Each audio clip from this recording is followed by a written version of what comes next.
Hi ನಮಸ್ತೆ ಎಲ್ಲರಿಗೂ Kannada study YouTube channel ಸ್ವಾಗತ. ಸೊ ಇಂದಿನ ಸೆಷನಲ್ಲಿ ನಾವೇನು ನೋಡೋಣ ಅಂತ ಹೇಳಿದ್ರೆ 17th ಮಾರ್ಚ್ ಥರ್ಡ್ ಶಿಫ್ಟಲ್ಲಿ ನಡೆದಿರತಕ್ಕಂಥ RRB NTPC ಪರೀಕ್ಷೆಯ ಅನಲೈಸಿಸ್ನ ಈ ಒಂದು ಸೆಷನಲ್ಲಿ ನಾವು ಡಿಸ್ಕಷನ್ ಮಾಡೋಣ. ಸರಿನಾ? ಸೊ ಹಾಗಾದರೆ ಬನ್ನಿ ವಿಡಿಯೋನ ಸ್ಟಾರ್ಟ್ ಮಾಡೋಣ. ವಿಡಿಯೋ ಸ್ಟಾರ್ಟ್ ಮಾಡೋಕ್ಕಿಂತ ಮುಂಚೆ ವಿಡಿಯೋ ಕೊನೆವರೆಗೂ ನೋಡಿ ಅಂತ ಹೇಳ್ತಾ, ಹಾಗೆ ವಿಡಿಯೋ ಕೊನೆವರೆಗೂ ನೋಡಿದ ನಂತರ ವಿಡಿಯೋ ಇಷ್ಟ ಆದರೆ ಪ್ಲೀಸ್ ವಿಡಿಯೋನ ಲೈಕ್ ಮಾಡಿ, ಸಬ್ಸ್ಕ್ರೈಬ್ ಮಾಡಿ. ಇಫ್ ನಿಮಗೆ ವಿಡಿಯೋ ಇಷ್ಟ ಆಗಲಿಲ್ಲ ಅಂದರೆ ಸೊ ಆಬ್ವಿಯಸ್ಲಿ ಡಿಸ್ಲೈಕ್ ಮಾಡಿ ಅಂತ ಹೇಳ್ತಾ, ಹಾಗೆ ಈ ಮುಂಬರ್ತಕ್ಕಂಥ RRB ಡಿ ಗ್ರೂಪ್ ಆಗಿರಲಿ, and then RRB NTPC under graduate ಆಗಿರಲಿ, and then next SSC GD and then ವಿವಿಧ ಸೆಂಟ್ರಲ್ ಗೌರ್ಮೆಂಟಿನ ಎಕ್ಸಾಮ್ಗಳಿಗೆ ನೀವು ಯಾವುದೇ ಪ್ರಿಪೇರ್ ಆಗ್ತಾ ಇದ್ರೂ ಸಹ ಪ್ಲೀಸ್ ನೀವು ಡೈಲಿ ಕರೆಂಟ್ ಅಫೇರ್ಸ್ ಕ್ಲಾಸ್ಗಳನ್ನು ನೋಡ್ತಾ ಬನ್ನಿ. ಓಕೆ, ಜಸ್ಟ್ ಏನಿಲ್ಲ, ಡೈಲಿ ಕರೆಂಟ್ ಅಫೇರ್ಸ್ನ ನಾವು ಮಾಡ್ತಾ ಇದ್ದೀವಿ. ಜಸ್ಟ್ 20 ಮಿನಿಟ್ಸಲ್ಲಿ ನಿಮಗೆ ಕ್ಲಾಸ್ ಇರುತ್ತೆ. ಓಕೆ, ಸೊ 20 ಮಿನಿಟ್ಸ್ ಕ್ಲಾಸ್ ಅಂದರೆ ಜಸ್ಟ್ ಒಂದು ನೀವು ಟೀ ಕುಡಿಯೋ ಟೈಮಲ್ಲಿ ನಿಮಗೆ ಈ ಒಂದು ಕ್ಲಾಸೇ ಸಂಪೂರ್ಣವಾಗಿ ಮುಗಿದು ಹೋಗ್ಬಿಡುತ್ತೆ. ಸೊ ಡೈಲಿ ನೀವು ಸ್ವಲ್ಪ ಸಿಪ್ನ ನೀವು ತೊಗೊಂಡ್ರೆ ಕಂಪ್ಲೀಟಾಗಿ ನಿಮಗೆ ಒಂದು ಮಂತ್ ಎಂಡಲ್ಲಿ ಸಂಪೂರ್ಣ ಎಲ್ಲ ಇನ್ಫಾರ್ಮೇಷನ್ ನಿಮಗೆ ದೊರೀತದೆ. ಆ್ಯಂಡ್ ದೆನ್ ಇದ್ರ ಜೊತೆಗೆ ಸ್ಟ್ಯಾಟಿಕ್ GK ಆ್ಯಂಡ್ ದೆನ್ ಈ ಬೇಸಿಕ್ ಬುಕ್ GK ಅಂತ ಹೇಳ್ತೀವಲ್ವ, ಸೊ ಅದು ಸಹ ನಿಮಗೆ ಕವರ್ ಆಗುತ್ತೆ. ಯಾಕಂದರೆ ಎಡಿಷನಲ್ ಇನ್ಫಾರ್ಮೇಷನ್ ಹೇಳುವಾಗ ಅದೆಲ್ಲ ಸಹ ಹೇಳಬೇಕಾಗಿರುತ್ತೆ. ಸೊ ಅದು ಸಹ ನಿಮಗೆ ಕವರ್ ಆಗುತ್ತೆ. ಓಕೆ, ಆ ಕಾರಣದಿಂದಾಗಿ ನಿಮಗೆ daily current affairs class useful ಆಗುತ್ತೆ. ಸೊ ಆ ಕಾರಣದಿಂದಾಗಿ ಡೈಲಿ ನೀವು ನೋಡ್ತಾ ಬನ್ನಿ. ಸರಿನಾ? ಸೊ ಇಷ್ಟು ಹೇಳ್ತಾ, ಸೊ ಬನ್ನಿ ಮೊದಲ ಪ್ರಶ್ನೆ ಏನಿದೆ ಅಂತ ನೋಡೋಣ. ಏನಿದೆ ಮೊದಲ ಪ್ರಶ್ನೆ? ತಾಜ್ ಮಹಲ್ ಅಂತ ಆಗಬೇಕಾಗಿತ್ತು. ಸೊ ತಾಜ್ ಮಹಲ್ನ ಮುಖ್ಯ ವಾಸ್ತುಶಿಲ್ಪಿ ಯಾರು ಅಂತ ಕೇಳಿದ್ದಾರೆ. ಯಾರು ಸರ್ ಇವರು ಮುಖ್ಯ ವಾಸ್ತುಶಿಲ್ಪಿ? ಆಪ್ಷನ್ ಎ ಉಸ್ತಾದ್ ಅಹಮದ್ ಲಾಹೋರಿ ಅವರು, ಆಪ್ಷನ್ ಬಿ ಮೀರ್ ಅಬ್ದುಲ್ ಕರೀಂ ಅವರು, ಆಪ್ಷನ್ ಸಿ ಏನಿದೆ ಅಂದರೆ ಉಸ್ತಾದ್ ಇಸಾ, ಆಪ್ಷನ್ ಡಿ ಅಮಾನತ್ ಖಾನ್ ಶಿರಾಜಿ ಅಂತ ಕೊಟ್ಟಿದ್ದಾರೆ. ಸೊ ಹಾಗಾದ್ರೆ ಇದಕ್ಕೆ ಸರಿಯಾದ ಉತ್ತರ ಯಾವುದಾಗುತ್ತೆ?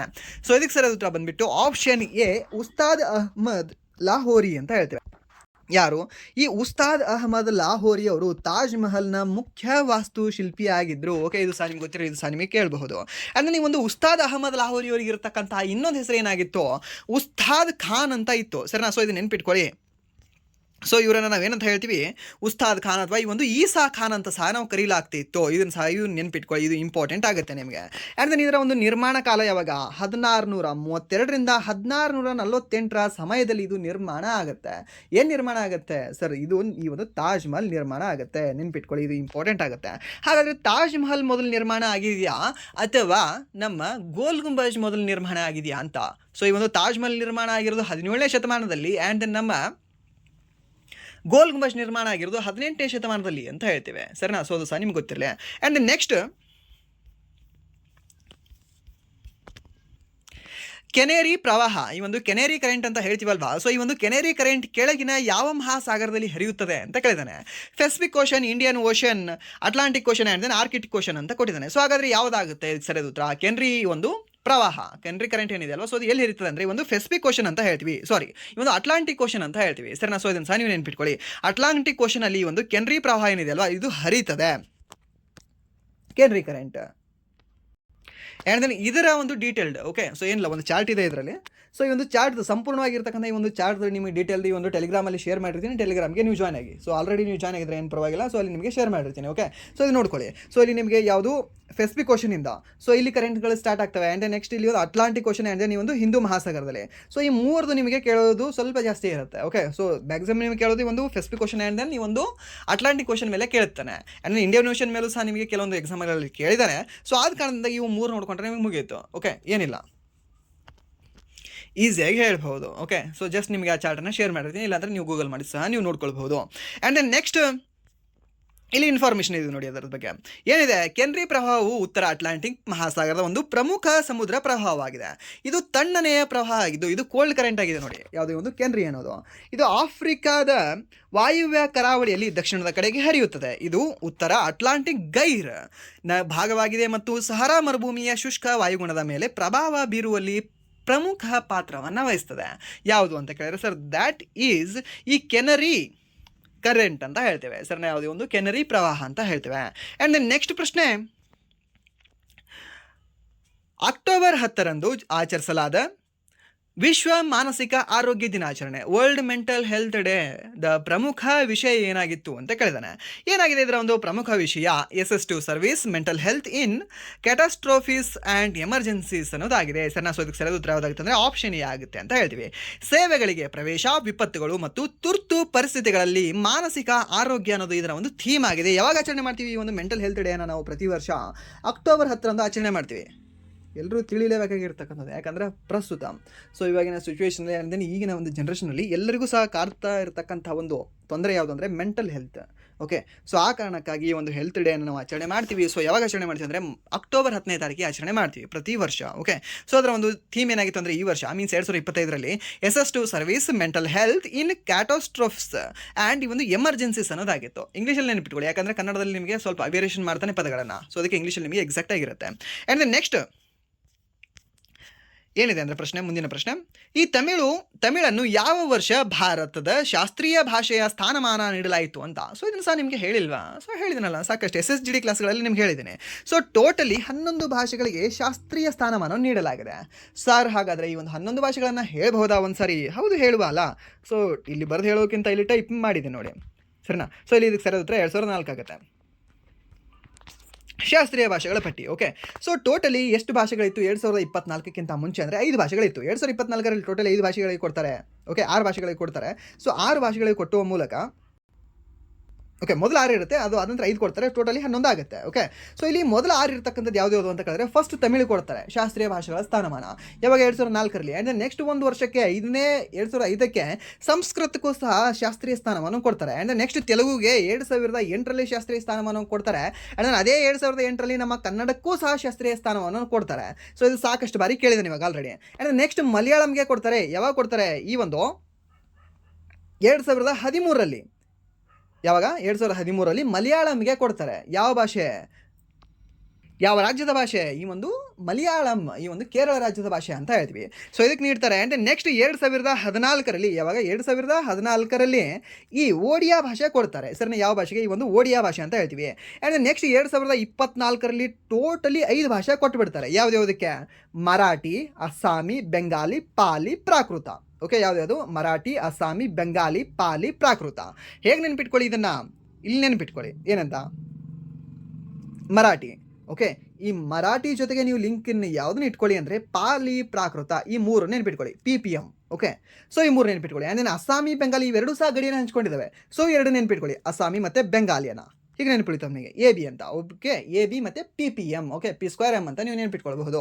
ಸೊ ನಿಮಗೆ ಈಸಿಯಾಗಿ ನೆನಪಿಡ್ತವೆ. ಆ್ಯಂಡ್ ನಿಮಗೆ ಜಾಸ್ತಿ ಕೇಳಿರೋದು ಯಾವುದು ಅಂತ ಕೇಳಿದ್ರೆ ಇಲ್ಲಿ ನಿಮಗೆ ಈ ಸಂಸ್ಕೃತ ಮತ್ತು ತಮಿಳನ್ನು ಜಾಸ್ತಿ ಕೇಳಿದ್ದಾನೆ. ಯಾಕೆಂದರೆ ಫಸ್ಟ್ ಸೆಕೆಂಡ್ ಅದಕ್ಕೆ ಕೊಟ್ಟಿರೋದು, ಸೊ ಅದನ್ನು ನಿಮಗೆ ಕೇಳ್ತಾನೆ. ಬಟ್ ನಿಮಗೆ 11 ಸಹ ಗೊತ್ತಿರಲಿ ಯಾವ್ದು ಸರ್. ಫಸ್ಟ್ ತಮಿಳು ಸರ್, ಅದ ನಂತರ ಸಂಸ್ಕೃತ ಸರ್, ಅದ ನಂತರ ತೆಲುಗು ಸರ್, ತೆಲುಗು ಜೊತೆಗೆ ಕನ್ನಡ ಕೊಟ್ಟಿದ್ದಾರೆ. ಆ್ಯಂಡ್ ನೆಕ್ಸ್ಟ್ ಮಲಯಾಳಂ ಕೊಟ್ಟಿದ್ದಾರೆ, ಮಲಯಾಳಂ ಆದ ನಂತರ ಒಡಿಯಾ ಕೊಟ್ಟಿದ್ದಾರೆ, ಒಡಿಯಾ ಆದ ನಂತರ ಈ ಒಂದು ಮರಾಠಿ ಅಂತ ಹೇಳ್ತೀವಿ, ಮರಾಠಿ ಆದ ನಂತರ ಯಾವುದು? ಈ ಒಂದು ಅಸ್ಸಾಮಿ, ಬೆಂಗಾಲಿ, ಪಾಲಿ, ಪ್ರಾಕೃತ ಅಂತ ಹೇಳ್ತೀವಿ. ಸಿಂಪಲ್ ಅಷ್ಟೇ. ಎಷ್ಟು? 11 ಅಂತ ಹೇಳ್ತೀವಿ. ಇದನ್ನು ನೆನ್ಪಿಟ್ಕೊಳ್ಳಿ. ಆ್ಯಂಡ್ ನೆಕ್ಸ್ಟ್ ಇಲ್ಲಿ ಇನ್ಫಾರ್ಮೇಷನ್ ಏನೇನಿದೆ?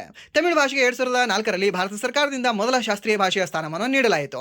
ಸೊ ಟೋಟಲಿ 11 ಭಾರತೀಯ ಭಾಷೆಗಳಿಗೆ ನೀಡಲಾಗಿದೆ. ಆ್ಯಂಡ್ ಭಾರತ ಸರ್ಕಾರವು ಅಕ್ಟೋಬರ್ 3, 2024ರಂದು ಈ 5 ಭಾಷೆಗಳಿಗೆ ನೀಡಿ ಶಾಸ್ತ್ರೀಯ ಭಾಷೆಯ ಸ್ಥಾನಮಾನವನ್ನು ನೀಡಲಾಗಿದೆ. ಯಾವ ಭಾಷೆಗಳು? ಮರಾಠಿ, ಪಾಲಿ, ಪ್ರಾಕೃತ, ಅಸ್ಸಾಮಿ, ಬೆಂಗಾಲಿ ಅಂತ ಹೇಳ್ತೀವಿ. ಸೊ ಇದು ನೆನ್ಪಿಟ್ಕೊಳ್ಳಿ. ಸೊ ಇದು ನಿಮಗೆ ಇಂಪಾರ್ಟೆಂಟ್ ಆಗುತ್ತೆ. ಆ್ಯಂಡ್ ದೆನ್ SSGD ಎಕ್ಸ್ಪೀರಿಯನ್ಸ್ ಇದು NTPC ಇದೆ ಅಂತ ನೀವು ಮರ್ತು ಬಿಡಬೇಡಿ. ಓಕೆ, ಸೊ ಇದನ್ನು ಸಹ ನೀವು ನೆನ್ಪಿಟ್ಕೊಳ್ಳಿ, ಯಾಕಂದರೆ ಇದು ನಿಮಗೂ ಸಹ ಕೇಳ್ತಾನೆ. ಈ ಟಾಪಿಕ್ SSGDಯಲ್ಲಿ ಭಾಳ ಸಿಮಿಲರ್ ಟಾಪಿಕ್ ಇದು. ಓಕೆ, ಮ್ಯಾಕ್ಸಿಮಮ್ ಕೇಳಿದ್ದೇನೆ ಇದನ್ನು. ಆ್ಯಂಡ್ ದೆನ್ ನೆಕ್ಸ್ಟ್ ಪ್ರಶ್ನೆ, ಕೆಳಗಿನ ಯಾವ ಸ್ಥಳವನ್ನು ಪ್ರಾಥಮಿಕವಾಗಿ ರಾಷ್ಟ್ರಕೂಟ ಅರಸರು ನಿರ್ಮಿಸಿದರು ಅಂತ. ಸರ್, ರಾಷ್ಟ್ರಕೂಟದ 1ನೇ ಕೃಷ್ಣ ಕೈಲಾಸ ಟೆಂಪಲ್ ನಿರ್ಮಾಣ ಮಾಡಿದ್ದಾರೆ ಸರ್. ಎಲ್ಲಿ? ಒಂದು ಎಲ್ಲೋರಾದಲ್ಲಿ. ಸಿಂಪಲ್ ಆನ್ಸರ್ ಮುಗೀತು. ಆ್ಯಂಡ್ ನೆಕ್ಸ್ಟ್ ಈ ಒಂದು ಕೊನಾರ್ಕ್ನ ಸೂರ್ಯ ದೇವಾಲಯ ಎಲ್ಲಿ ಕಂಡುಬರುತ್ತೆ ಸರ್? ಇದು ಕೋನಾರ್ಕ್ ಸೂರ್ಯ ದೇವಾಲಯ ಕಂಡುಬರುತ್ತೆ, ನಿಮ್ಗೆ ಒಡಿಶಾದಲ್ಲಿ ಕಂಡುಬರುತ್ತೆ. ನೆಕ್ಸ್ಟ್ ಈ ಒಂದು ಖಜುರಾಹೋ ದೇವಾಲಯಗಳು ಕಂಡುಬರುತ್ತೆ, ಮಧ್ಯಪ್ರದೇಶದಲ್ಲಿ ಕಂಡುಬರುತ್ತೆ. ಮಹಾಬಲಿಪುರಂನ ರಥ ದೇವಾಲಯಗಳು ಕಂಡುಬರುತ್ತೆ ನಿಮಗೆ ಎಲ್ಲಿ ಅಂದರೆ ಈ ಪಲ್ಲವ ಅವರು ಕಟ್ಟಿಸಿರ್ತಕ್ಕಂಥದ್ದು ತಮಿಳುನಾಡಲ್ಲಿ ಕಂಡುಬರುತ್ತೆ ಅಷ್ಟೇ. ಓಕೆ, ಆ್ಯಂಡ್ ನೆಕ್ಸ್ಟ್ ಇಲ್ಲಿ ಇನ್ನೊಂದು ನಿಮಗೆ ಈ ಒಂದು ಕೈಲಾಶನಾಥ ಟೆಂಪಲ್ ಕಂಡುಬರುತ್ತೆ. ನಿಮಗೆ ಎಲ್ಲಿ ಕಂಡುಬರುತ್ತೆ? ಆ ಇನ್ನೊಂದು ಕೈಲಾಶನಾಥ ಟೆಂಪಲ್ ಕಂಡುಬರೋದು ನಿಮಗೆ ಕಂಚಿಯಲ್ಲಿ. ಓಕೆ, ಎಲ್ಲಿ? ಕಾಂಚೀಪುರ ಅಂತ ಹೇಳ್ತೀವಲ್ವ, ಆ ಒಂದು ಕಂಚಿಯಲ್ಲಿ ಕಂಡುಬರುತ್ತೆ ಅದು ನಿಮಗೆ. ಸೊ ಅದು ಸಹ ನಿಮ್ಗೆ ಗೊತ್ತಿಲ್ಲ. ಅದು ಕಟ್ಟಿಸಿರೋದು ಈ 2ನೇ ನರಸಿಂಹ ಅಂತ ಹೇಳ್ತೀವಿ. ಯಾರು? 2ನೇ ನರಸಿಂಹವರ್ಮ, ಪಲ್ಲವರ ರಾಜನಾಗಿರ್ತಕ್ಕಂಥ 2ನೇ ನರಸಿಂಹವರ್ಮ ಕಟ್ಟಿಸ್ತಾರೆ. ಬಟ್ ಇಲ್ಲಿ ಕಟ್ಟಿಸಿದ್ದು ಯಾರು ಅಂದರೆ 1ನೇ ಕೃಷ್ಣ, ರಾಷ್ಟ್ರಕೂಟರ 1ನೇ ಕೃಷ್ಣ. ಓಕೆ, 2 ಸಹ ನೀವು ಮರಿಬೇಡಿ, ಅದನ್ನು ಸಹ ನಿಮಗೆ ಹಳೆ ಶಿಫ್ಟಲ್ಲಿ ಕೇಳಿದ್ದ. ಆ್ಯಂಡ್ ನೆಕ್ಸ್ಟ್ ಇಲ್ಲಿದೆ ನೋಡಿ, ಕಿಂಗ್ ಕೃಷ್ಣ 1 ಅಂತ.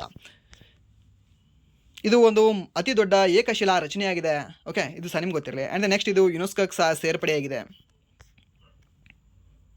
ಇಲ್ಲಿ ಕೊನಾರ್ಕ್ನ ಸೂರ್ಯ ದೇವಾಲಯವನ್ನು ನಿರ್ಮಾಣ ಮಾಡಿರ್ತಕ್ಕಂಥವ್ರು ಯಾರು ಅಂದರೆ ಈ ಒಂದು 1ನೇ ನರಸಿಂಹದೇವ ಅಂತ ಹೇಳ್ತೀವಿ, first Narasimhadeva. And next sir ಅಲ್ಲಿ ನರಸಿಂಹ, ಅಲ್ಲಿ ವರ್ಮ ಅವರು 2ನೇ ವರ್ಮ. ಓಕೆ, ಸೊ ಅವರು ಸಹ ನೀವು ನೆನ್ಪಿಟ್ಕೊಳ್ಳಿ. ಆ್ಯಂಡ್ ನೆಕ್ಸ್ಟ್ ಇಲ್ಲಿ ಖಜುರಾಹೋ ದೇವಾಲಯಗಳನ್ನು ನಿರ್ಮಾಣ ಮಾಡಿರ್ತಕ್ಕಂಥವ್ರು ಚಂಡೇಲ ರಾಜವಂಶದವರು. ಆ್ಯಂಡ್ ನೆಕ್ಸ್ಟ್ ಈ ಒಂದು ಮಹಾಬಲಿಪುರಂನ ಒಂದು ರಥಗಳ ನಿರ್ಮಾಣ ಮಾಡಿರ್ತಕ್ಕಂಥವ್ರು ಈ ಒಂದು ಪಲ್ಲವರು. ಓಕೆ, ಈ ಒಂದು ನರಸಿಂಹವರ್ಮ ಅಂತ ಹೇಳ್ತೀವಿ ಸರ್. ಯಾರು? ಈ ಒಂದು 1ನೇ ನರಸಿಂಹವರ್ಮ ಅವರು ಪಲ್ಲವರ ಒಂದು ರಥ ದೇವಾಲಯಗಳನ್ನು ನಿರ್ಮಾಣ ಮಾಡಿದರೆ 2ನೇ ನರಸಿಂಹವರ್ಮ ಏನಿದ್ದಾರಲ್ವ ಅವರು ಕಂಚಿಯಲ್ಲಿ, ಈ ಒಂದು ಕಾಂಚೀಪುರದಲ್ಲಿ ಈ ಕೈಲಾಸನಾಥ ದೇವಾಲಯವನ್ನು ನಿರ್ಮಾಣ ಮಾಡ್ತಾರೆ. ಆ್ಯಂಡ್ ನೆಕ್ಸ್ಟ್ ಪ್ರಶ್ನೆ, ಈ ಒಂದು ಪ್ರಸಿದ್ಧ ವಾಂಡಿವಾಶ್ ಕದನ 1760 ಯಾರ ನಡುವೆ ನಡೆಯಿತು ಅಂತ. ವಾಂಡಿವಾಶ್ ಯಾರ್ಯಾರ ಮಧ್ಯೆ ನಡೆದಿದೆ ಸರ್ ಇದು? ಬ್ರಿಟಿಷರು ಮತ್ತು ಯಾರ ಮಧ್ಯೆ ನಡೆದಿದೆ ಅಂತ. ಬ್ರಿಟಿಷರು, ಮರಾಠರು, ಫ್ರೆಂಚರು, ಪೋರ್ಚುಗೀಸರು ಮತ್ತು ಒಂದು ಡಚ್ಚರು ಅಂತ ಕೊಟ್ಟಿದ್ದಾರೆ. ಯಾರ್ಯಾರ ಮಧ್ಯೆ ನಡೀತಾರೆ? ಬ್ರಿಟಿಷರು ಮತ್ತು ಫ್ರೆಂಚರು ಅಂತ ಹೇಳ್ತೀವಿ. ಓಕೆ, ಸೊ ಇದನ್ನು ಸಹ ನೀವು ನೆನ್ಪಿಟ್ಕೊಳ್ಳಿ. ಆ್ಯಂಡ್ ನೆಕ್ಸ್ಟ್, ಈ ಕದನ ತಮಿಳುನಾಡಿನ ಈ ಒಂದು ವಾಂಡಿವಾಶಲ್ಲಿ ನಡೀತದೆ ಇದು. ಓಕೆ, ಎಲ್ಲಿ ನಡೀತದೆ? ಈ ಒಂದು ವಾಂಡಿವಾಶಲ್ಲಿ. ಅದರ ನಾಯಕತ್ವವನ್ನು ವಹಿಸಿರ್ತಕ್ಕಂಥ ವ್ಯಕ್ತಿ ಯಾರು? ಸರ್ ಐರ್ಕೂಟ್ ಅಂತ ಹೇಳ್ತೀವಿ ಎಲ್ಲಿ, ಬ್ರಿಟಿಷರ್ದು. ಆ್ಯಂಡ್ ಈ ಒಂದು ಫ್ರೆಂಚರ್ದು ಯಾರು? ಈ ಒಂದು ಕೌಂಟ್ ಡಿ ಲಾಲಿ ಅಂತ ಹೇಳ್ತೀವಿ. ಯಾರು? ಈ ಒಂದು ಕೌಂಟ್ ಡಿ ಲಾಲಿ ಅವರು. ಆ್ಯಂಡ್ ನೆಕ್ಸ್ಟ್ ಇದರ ಒಂದು ಫಲಿತಾಂಶ ಏನಾಗಿತ್ತು? ಮುಂದಿನ ಪ್ರಶ್ನೆ ಏನಿದೆ? ಮುಂದಿನ ಪ್ರಶ್ನೆ, ಛತ್ತೀಸ್ಗಢದ ಪ್ರಸಿದ್ಧ ರೌತ್ ನಾಚ ನೃತ್ಯವು ಪ್ರಾಥಮಿಕವಾಗಿ ಯಾವ ದೇವತೆಯ ಆರಾಧನೆ ಅಥವಾ ಭಕ್ತಿಗಾಗಿ ಸಮರ್ಪಿತವಾಗಿದೆ ಅಂತ. ಸರಿನಾ? ಸೊ ಯಾವ ಒಂದು ನೃತ್ಯ? ರೌತ್ ನಾಚ ಅಂತ ಹೇಳ್ತೀವಿ. ಎಲ್ಲಿ ಕಂಡುಬರುತ್ತೆ ಈ ಒಂದು ರೌತ್ ನಾಚ ಅಂದರೆ? ಸರ್ ದ್ಯಾಟ್ ಈಸ್ ಇನ್ ಈ ಒಂದು ಛತ್ತೀಸ್ಗಢ ಅಂತ. ಎಲ್ಲಿ ಕಂಡುಬರುತ್ತೆ? ಈ ಒಂದು ಛತ್ತೀಸ್ಗಢದಲ್ಲಿ ಕಂಡುಬರುತ್ತೆ. ಹಾಗಾದರೆ ಯಾವ ದೇವರ ಆರಾಧನೆಗಾಗಿ ಇದು ಸಮರ್ಪಿತವಾಗಿದೆ? ರಾಮ, ಕೃಷ್ಣ, ಶಿವ, ಗಣೇಶ. ಯಾವುದಕ್ಕೆ? ಯಾವ ದೇವರಿಗೆ ಅಂದರೆ ಸರ್ ದ್ಯಾಟ್ ಈಸ್ ಒಂದು ಭಗವಾನ್ ಕೃಷ್ಣ ಅಂತ ಹೇಳ್ತೀವಿ. ಯಾರು? ಈ ಒಂದು ಲಾರ್ಡ್ ಕೃಷ್ಣಗೆ ಸಮರ್ಪಿತ ಆಗಿರ್ತಕ್ಕಂಥ ಒಂದು ನೃತ್ಯವಾಗಿದೆ. ಯಾವುದೇ ಒಂದು ರೌತ್ ನಾಚ ಅನ್ನೋದು. ಯಾವ ನಾಚ? ಈ ಒಂದು ರೌತ್ ನಾಚ ಅಂತ ಹೇಳ್ತೀವಿ. ಎಲ್ಲಿ ಕಂಡುಬರುತ್ತೆ? ಛತ್ತೀಸ್ಗಢದಲ್ಲಿ ಕಂಡುಬರುತ್ತೆ. ಆ್ಯಂಡ್ ನೆಕ್ಸ್ಟ್ ಪ್ರಶ್ನೆ, ಓಕೆ, ಇಲ್ಲಿ ಸಮ್ ಇನ್ಫಾರ್ಮೇಷನ್ ಇದೆ ನೋಡಿ ಇದ್ರ ಬಗ್ಗೆ. ಏನು? ರೌತ್ ನಾಚ ಛತ್ತೀಸ್ಗಢದ ಅತ್ಯಂತ ಜನಪ್ರಿಯ ಸಾಂಪ್ರದಾಯಿಕ ನೃತ್ಯವಾಗಿದೆ. ಸಮುದಾಯ ಇದನ್ನು ಪ್ರಾಥಮಿಕವಾಗಿ ಯಾದವ ಅಥವಾ ಅಹಿರ್ ಸಮುದಾಯವು ನಡೆಸುತ್ತದೆ. ಯಾದವ ಅಂದರೆ ಸೊ ಕೃಷ್ಣನ ಸಮುದಾಯ ಅಂತ ಹೇಳ್ತೇವೆ. ಅದು ನೆಕ್ಸ್ಟ್, ಅವರು ತಮ್ಮನ್ನು ಭಗವಾನ್ ಕೃಷ್ಣನ ವಂಶಸ್ಥರು ಎಂದು ನಂಬುತ್ತಾರೆ. ಯಾರು? ಯಾದವರು ಅಥವಾ ಈ ಒಂದು ಅಹಿರ್ ಸಮುದಾಯದವರು ಅಂತ ಹೇಳ್ತೀವಿ. ಆ್ಯಂಡ್ ಈ ಒಂದು ನೃತ್ಯವು ದೀಪಾವಳಿಯ ನಂತರ ದೇವ ಊಟನಿ ಏಕಾದಶಿ ಸಂದರ್ಭದಲ್ಲಿ ಮಾಡಲಾಗ್ತದೆ. ಮೀನ್ಸ್ ಈ ಒಂದು ನವೆಂಬರ್ ತಿಂಗಳಲ್ಲಿ ಮಾಡಲಾಗ್ತದೆ. ಯಾವುದು? ಈ ಒಂದು ರೌತ್ ನಾಚವನ್ನು ದೇವೌಟನಿ ಏಕಾದಶಿ ಅಂತ ಹೇಳ್ತೀವಿ. ಆ್ಯಂಡ್ ಈ ಒಂದು ಸಂಕೇತ ಏನು ಅಂತಂದರೆ, ಈ ನೃತ್ಯವು ಭಗವಾನ್ ಕೃಷ್ಣನ ವಿಜಯ ಮತ್ತು ಅವರ ಬಗ್ಗೆ ಅಪಾರ ಭಕ್ತಿಯ ಸಂಕೇತವಾಗಿದೆ. ನರ್ತಕರು ಬಣ್ಣ ಬಣ್ಣದ ವೇಷಭೂಷಗಳನ್ನು ಧರಿಸುತ್ತಾರೆ, ಕೈಯಲ್ಲಿ ದಂಡವನ್ನು ಹಿಡಿದುಕೊಳ್ಳುತ್ತಾರೆ ಮತ್ತು ಕೃಷ್ಣನ ಲೀಲೆಗಳನ್ನು ಆಧರಿಸಿದ ದೋಹೆಗಳನ್ನು ಹಾಡುತ್ತಾರೆ ಅಂತ. ದೋಹೆ ಅಂದ್ರೆ ಏನು? 2 ಸಾಲಿನ ಪದ್ಯಗಳು ಅಂತ ಹೇಳ್ತೇವೆ. ಆ್ಯಂಡ್ ನೆಕ್ಸ್ಟ್ ಪ್ರಶ್ನೆ, ಬಿಂದುಸಾರನ ಆಳ್ವಿಕೆಯಲ್ಲಿ ಅಶೋಕನು ಎಲ್ಲಿಯ ಗವರ್ನರ್ ಆಗಿದ್ದನು ಅಂತ. ಎಲ್ಲಿಯ ಗವರ್ನರ್ ಅಂದರೆ ಸರ್ ದ್ಯಾಟ್ ಈಸ್ ಇನ್ ಉಜ್ಜಯಿನಿಯ ಗವರ್ನರ್ ಆಗಿರ್ತಾನೆ. ಯಾರು? ಈ ಒಂದು ಅಶೋಕ. ಆ್ಯಂಡ್ ನಿಮ್ಗೆ ಇನ್ನೊಂದು ಸಹ ಗೊತ್ತಿರಲಿ, ಅಶೋಕನ 2ನೇ ರಾಜಧಾನಿ ಯಾವುದಾಗಿತ್ತು ಅಂದರೆ ಉಜ್ಜಯಿನಿಯೇ ಆಗಿತ್ತು. ಮೊದಲ ರಾಜಧಾನಿ ಪಾಟಲಿಪುತ್ರ ಹೌದು, ಬಟ್ 2ನೇ ರಾಜಧಾನಿಯನ್ನು ಸಹ ಆಯ್ತಾ ಮಾಡ್ಕೊಂಡಿರ್ತಾನೆ. ಅದು ಯಾವುದು ಅಂದರೆ ಉಜ್ಜಯಿನಿ ಅಂತ ಹೇಳ್ತೀವಿ. ಉಜ್ಜಯಿನಿಯಲ್ಲಿ ಕಂಡು ಬರುತ್ತೆ ಪ್ರಸ್ತುತ ಈ ಒಂದು ಶಿಪ್ರಾ ನದಿಯ ಮೇಲೆ ಕಂಡುಬರ್ತಕ್ಕಂಥ ಒಂದು ಉಜ್ಜಯಿನಿ ಮಧ್ಯಪ್ರದೇಶ ರಾಜ್ಯದಲ್ಲಿ ಕಂಡುಬರುತ್ತೆ. ಯಾವುದು? ಈ ಒಂದು ಉಜ್ಜಯಿನಿ ಅಂತ ಹೇಳ್ತೇವೆ.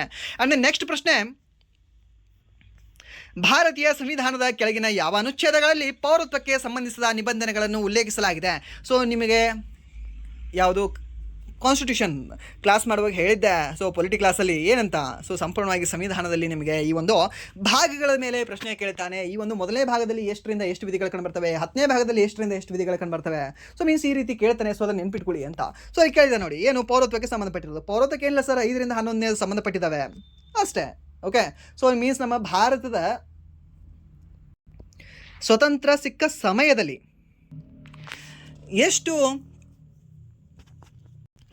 ಭಾಗಗಳು ಕಂಡುಬರ್ತಾ ಇತ್ತು, ಆ್ಯಂಡ್ ದೆನ್ ಎಷ್ಟು ವಿಧಿಗಳು ಕಂಡುಬರ್ತಾ ಇತ್ತು, ಆ್ಯಂಡ್ ದೆನ್ ಎಷ್ಟು ತಿದ್ದುಪಡಿಗಳು ಕಂಡುಬರ್ತಾ ಇತ್ತು, ಅದೆಲ್ಲ ಸಹ ನೀವು ನೆನ್ಪಿಟ್ಕೊಳ್ಳಿ. ಯಾಕಂದರೆ ಅದನ್ನು ಸಹ ನಿಮಗೆ ಕೇಳುತ್ತಾನೆ. ಓಕೆ, ಆ್ಯಂಡ್ ದೆನ್ 5ನೇ ವಿಧಿಯಲ್ಲಿ ಏನು ಕಂಡುಬರುತ್ತೆ ನಿಮಗೆ? ನಮ್ಮ ಭಾರತ ಸಂವಿಧಾನದ ಪೂರ್ವದಲ್ಲಿ. ಓಕೆ, ಸೊ ಮೀನ್ಸ್ ನಮ್ಮ ಸ್ವತಂತ್ರ ಸಿಕ್ಕ ಸಮಯದಲ್ಲಿ ನಮ್ಮ ಭಾರತದಲ್ಲಿರ್ತಕ್ಕಂತಹ ಜನಗಳ ಒಂದು ಪೌರತ್ವದ ಬಗ್ಗೆ ಇದು ಹೇಳ್ತಾ ಇದೆ. ಯಾವುದು? 5ನೇ ಒಂದು ವಿಧಿ. ಆ್ಯಂಡ್ 6ನೇ ವಿಧಿ ಏನಂತ ಹೇಳ್ತಾ ಇತ್ತು? ಈ ಒಂದು ನಮ್ಮ ಭಾರತಕ್ಕೆ ವಲಸೆ ಬಂದಿರತಕ್ಕಂತಹ ಜನಗಳ ಒಂದು ಪೌರತ್ವದ ಬಗ್ಗೆ ಹೇಳ್ತಾ ಇತ್ತು. ಆ್ಯಂಡ್ 7ನೇದು ಏನಂತ ಹೇಳ್ತಿತ್ತು? ನಮ್ಮ ಭಾರತದಿಂದ ಪಾಕಿಸ್ತಾನಕ್ಕೆ ಹೋಗಿರತಕ್ಕಂತಹ ಒಂದು ಜನರ ಪೌರತ್ವದ ರದ್ದತಿಯ ಬಗ್ಗೆ ಹೇಳ್ತಾ ಇತ್ತು. 8ನೇದು ಏನಂತ ಹೇಳ್ತಾ ಇತ್ತು? ನಾನ್ ರೆಸಿಡೆನ್ಷಿಯಲ್ ಇಂಡಿಯನ್ಸ್ನ ಒಂದು ಪೌರತ್ವದ ಬಗ್ಗೆ ಹೇಳ್ತಾ ಇತ್ತು. 9ನೇದು ಏನಂತ ಹೇಳ್ತಾ ಇತ್ತು? ಸ್ವಯಂ ತ್ಯಜಿಸಿದವ್ರದ್ದು, ಏನು ನಮ್ಮ ಮತ್ತೊಂದು ದೇಶದ ಒಂದು ಪೌರತ್ವವನ್ನು ಪಡೆದುಕೊಂಡಿರ್ತಾರಲ್ವ, ಸೊ ಅವ್ರು ನಮ್ಮ ದೇಶದ ಒಂದು ಪೌರತ್ವವನ್ನು ಬಿಟ್ಟು ಹಾಗೆ ಅಂತ ಹೇಳ್ತಾ ಇತ್ತು. ಯಾವುದು? 9ನೇದು. ಸರ್ ಸೊ ಇದೆಲ್ಲ ಸಹ ನಿಮಗೆ ನೆನಪಿರಲಿ. ಅಂದರೆ 11ನೇದು ಏನಂತ ಹೇಳ್ತಾ ಇತ್ತು ಈ ಒಂದು ವಿಧಿ? ಸೊ ಅದು ಈ ಒಂದು ಪೌರತ್ವದ ಮೇಲೆ ಸಂವಿಧಾನವು ಈ ಒಂದು ಸಂಸತ್ತಿಗೆ ತಿದ್ದುಪಡಿ ಮಾಡುವ ಅಧಿಕಾರ ಕೊಟ್ಟಿದೆ ಅಂತ ಹೇಳ್ತಾ ಇದೆ. ಓಕೆ, ಅದನ್ನು ಸಹ ನೀವು ನೆನ್ಪಿಟ್ಕೊಳ್ಳಿ. ಸೊ ಇದಕ್ಕೆ ಸರಿಯಾದ ಉತ್ತರ ಯಾವುದಾಗುತ್ತೆ? ಆಪ್ಷನ್ ಬಿ ಇದಕ್ಕೆ ಸರಿಯಾದ ಉತ್ತರ ಆಗುತ್ತೆ. ಆ್ಯಂಡ್ ದೆನ್ ನೆಕ್ಸ್ಟ್, ಈ ಒಂದು ಪೌರತ್ವ ಕಾಯ್ದೆ ಯಾವಾಗ ಬಂದಿದೆ ಅಂತ 1955ರಲ್ಲಿ ಈ ಒಂದು ಸಿಟಿಜನ್ಶಿಪ್ ಆ್ಯಕ್ಟ್ ಬರುತ್ತೆ. ಅದು ಸಹ ನೀವು ನೆನ್ಪಿಟ್ಕೊಳ್ಳಿ. ಆ್ಯಂಡ್ ದೆನ್ ನೆಕ್ಸ್ಟ್ ಪ್ರಶ್ನೆ, ಓಕೆ ಇಲ್ಲಿದೆ ನೋಡಿ, ಅದರದ್ದೆಲ್ಲ 1ರಿಂದ 4 1ನೇ ಭಾಗ, ಆ್ಯಂಡ್ ದೆನ್ 5ರಿಂದ 11 2ನೇ ಭಾಗ, 12ರಿಂದ 35 3ನೇ ಭಾಗ, 36ರಿಂದ 51 4ನೇ ಭಾಗ, 52ರಿಂದ 151. ಓಕೆ, ಸೊ ಅದು ಯಾವ ಭಾಗ ಅಂತಂದರೆ ಈ 5ನೇ ಭಾಗ ಅಂತ ಹೇಳ್ತೀವಿ. ಸೊ ಅದು ಸಹ ನೀವು ನೆನ್ಪಿಟ್ಕೊಳ್ಳಿ. ಆ್ಯಂಡ್ ನೆಕ್ಸ್ಟ್, ಈ ಒಂದು ವಿಂಡೋಸ್ನಲ್ಲಿ ಡಿಫಾಲ್ಟ್ ರೀಸೈಕಲ್ ಬಿನ್ ಐಕಾನ್ ಎಲ್ಲಿದೆ ಅಂತ ಕೇಳಿದಾನೆ. ಎಲ್ಲಿ ಕಂಡು ಬರುತ್ತೆ? ಈ ಒಂದು ಟಾಸ್ಕ್ ಬಾರಲ್ಲಿ, ಡೆಸ್ಕ್ಟಾಪಲ್ಲಿ, ಕಂಟ್ರೋಲ್ ಪ್ಯಾನಲಲ್ಲಿ, ಒಂದು ಫೈಲ್ ಎಕ್ಸ್ಪ್ಲೋರರಲ್ಲಿ ಅಂತ ಕೊಟ್ಟಿದ್ದಾನೆ. ಸೊ ಎಲ್ಲಿ ಕಂಡು ಬರುತ್ತೆ ಒಂದು ರೀಸೈಕಲ್ ಬಿನ್? ಎಲ್ಲಿ ಕಂಡು ಬರುತ್ತೆ ಅಂದರೆ ಸರ್ ದ್ಯಾಟ್ ಈಸ್ ಈ ಒಂದು ಡೆಸ್ಕ್ಟಾಪಲ್ಲಿ ಕಂಡು ಬರುತ್ತೆ. ಓಕೆ, ಸೊ ಡೆಸ್ಕ್ಟಾಪಲ್ಲಿ ಒಂದು ರೀಸೈಕಲ್ ಬಿನ್ ಅನ್ನು ಒಂದು ಐಕಾನ್ ಕಂಡು ಬರುತ್ತೆ. ಏನು ಕಂಡು ಬರುತ್ತೆ? ಈ ಒಂದು ಐಕಾನ್ ಕಂಡು ಬರುತ್ತೆ. ಡಬ್ಬಿ ಇರುತ್ತಲ್ವ, ಒಂದು ಬಿನ್ ಡಬ್ಬಿ, ಸೊ ಅದು ಕಂಡು ಬರುತ್ತೆ ಇಲ್ಲಿ ಅಷ್ಟೇ. ಆ್ಯಂಡ್ ದೆನ್ ನೆಕ್ಸ್ಟ್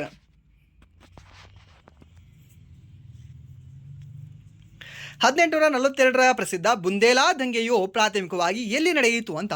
ಸೊ ಒಂದು ಪ್ಯಾಟರ್ನ್ ಇಲ್ಲಿ ಮೇಂಟೈನ್ ಮಾಡ್ತಿದ್ದಾನೆ, ಏನು ಅಂದರೆ ದಂಗೆಯ ಬಗ್ಗೆ ಕೇಳ್ತಾ ಇದ್ದಾನೆ. ಪ್ರತಿ ಶಿಫ್ಟಲ್ಲಿ ಒಂದು ದಂಗೆಯ ಬಗ್ಗೆ ಕೇಳ್ತಾ ಇದ್ದಾನೆ. ಸೊ ಒಂದು ಶಿಫ್ಟಲ್ಲಿ ಫಕೀರ್ ದಂಗೆ ಬಗ್ಗೆ ಕೇಳಿದ್ದ, ಮೀನ್ಸ್ ಈ ಒಂದು ಸನ್ಯಾಸ್ ದಂಗೆ ಅಂತ ಹೇಳ್ತೀವಲ್ವಾ. ಸೊ 1770 ಮತ್ತು 80ರ ದಶಕದಲ್ಲಿ ನಡೆದಿದ್ದು. ಸೊ ಅದ್ರ ಮೇಲೆ ಕೇಳಿದ ಒಂದು ಶಿಫ್ಟಲ್ಲಿ ಪ್ರಶ್ನೆ. ಓಕೆ, ಸೊ ಯಾರು? ಈ ಒಂದು ಮಜ್ನು ಶಾ ಅವರ ಬಗ್ಗೆ ಕೇಳಿದ್ದ. ಆ್ಯಂಡ್ ನೆಕ್ಸ್ಟ್ ಮತ್ತೊಂದು ಶಿಫ್ಟಲ್ಲಿ ಏನು ಕೇಳಿದ್ದ? ಕೋಲಾರ ದಂಗೆ, ಸೊ ಅದ್ರ ಬಗ್ಗೆ ಕೇಳಿದ್ದ. ಓಕೆ, ಮತ್ತೊಂದು ಯಾವುದ್ರ ಬಗ್ಗೆ? ಈ ಮುಂಡರ ದಂಗೆಯ ಬಗ್ಗೆ, ಸರಿನಾ? ಸೊ ಅದಕ್ಕೆ ನೀವು ದಂಗೆಯ ಬಗ್ಗೆ ಸ್ವಲ್ಪ ಓದ್ಕೊಳ್ಳಿ, ಸೊ ನಿಮಗೆ ಕೇಳೋ ಚಾನ್ಸಸ್ ಇರುತ್ತೆ. ಸೊ ಏನು, ಈ ಒಂದು 1842ರ ಪ್ರಸಿದ್ಧ ಬುಂದೇಲಾ ದಂಗೆಯು ಪ್ರಾಥಮಿಕವಾಗಿ ಎಲ್ಲಿ ನಡೆಯಿತು ಅಂತ ಕೇಳಿದ್ದಾನೆ. ಸರಿ, ಎಲ್ಲಿ ನಡೆದಿದೆ ಇದು ಬುಂದೇಲ್ಖಂಡ್ ಮತ್ತು ಸಾಗರ್, ನರ್ಮದಾ ಪ್ರದೇಶಗಳಲ್ಲಿ ಇದು ನಡೀತದೆ. ಸರಿನಾ, ಇಲ್ಲಿ ಒಂದು ಬುಂದೇಲ್ಖಂಡ್ ಪ್ರದೇಶಗಳಲ್ಲಿ ನಡೀತದೆ. ಯಾವುದೇ ಒಂದು ಬುಂದೇಲಾ ದಂಗೆ ಯಾವಾಗ ನಡೆದಿದೆ? ಇದು 1842ರಲ್ಲಿ ಇದು ನಡೆದಿದೆ.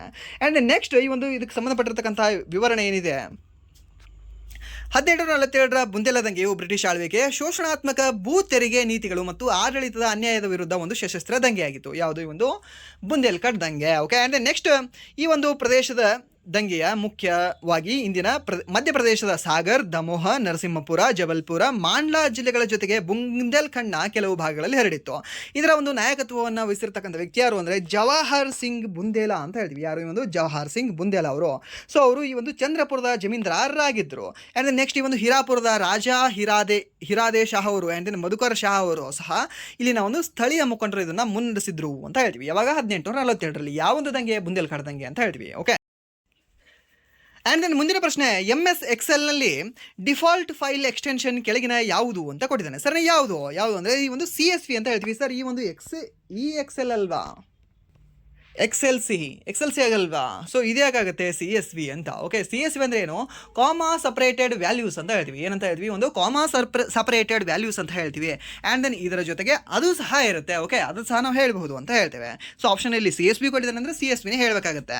ಏನಿದೆ ಇಲ್ಲಿ ಎಕ್ಸ್ಪ್ಲನೇಷನ್? ಆಧುನಿಕ ಎಕ್ಸೆಲ್ನ ಮುಖ್ಯ ಡಿಫಾಲ್ಟ್ ಎಕ್ಸ್ಟೆನ್ಷನ್ ಈ ಒಂದು XLS ಆಗಿದ್ದರೂ ನೀವು ನೀಡಿರುವ 4 ಆಯ್ಕೆಗಳ ಪೈಕಿ .CSV ಮಾತ್ರ ಎಕ್ಸೆಲ್ಗೆ ಸಂಬಂಧಿಸಿದ ಒಂದು ಸ್ವರೂಪವಾಗಿದೆ. ಎಕ್ಸಾಮಲ್ಲಿ ಇದು ಕೊಟ್ಟಿದ್ದಾನೆ .CSV, ಸೊ ಅದಕ್ಕೆ ನಾವು CSVನೇ ಹಾಕಬೇಕಾಗುತ್ತೆ. ಓಕೆ, ಸೊ ಇದು ಸಹ ನೀವು ನೆನ್ಪಿಟ್ಕೊಳ್ಳಿ, ಇಂಪಾರ್ಟೆಂಟ್ ಆಗುತ್ತೆ. ಇದು ಆಲ್ಮೋಸ್ಟ್ ನೆನಪಿರಲ್ಲ ಇದು. ಓಕೆ, ನೆನಪಿರಲ್ಲ. ಆ್ಯಂಡ್ ದೆನ್ ಇದು ನೀವು ಬಿಟ್ಟೇ ಬಿಡ್ತೀರಾ, ಯಾಕಂದರೆ ಇದು XLS ಇರಬೇಕಾಗಿತ್ತು ಸರ್ ಇದು ಅಂತ. ಓಕೆ, ಸೊ ಅದಕ್ಕೆ ಇದನ್ನು ಬಿಟ್ಟು ಬರಬೇಡಿ. ಸೊ ಅದಕ್ಕೆ ನೆಕ್ಸ್ಟ್ ನಿಮಗೆ ಏನಾದರೂ ಕೇಳಿದ್ರೆ .CSV ಅಂತ ಹೇಳಿ. Okay, so CSV full form ಕೇಳಿದ್ರೆ ಅದು ಸಹ ನೀವು ಹೇಳಬೇಕಾಗುತ್ತೆ.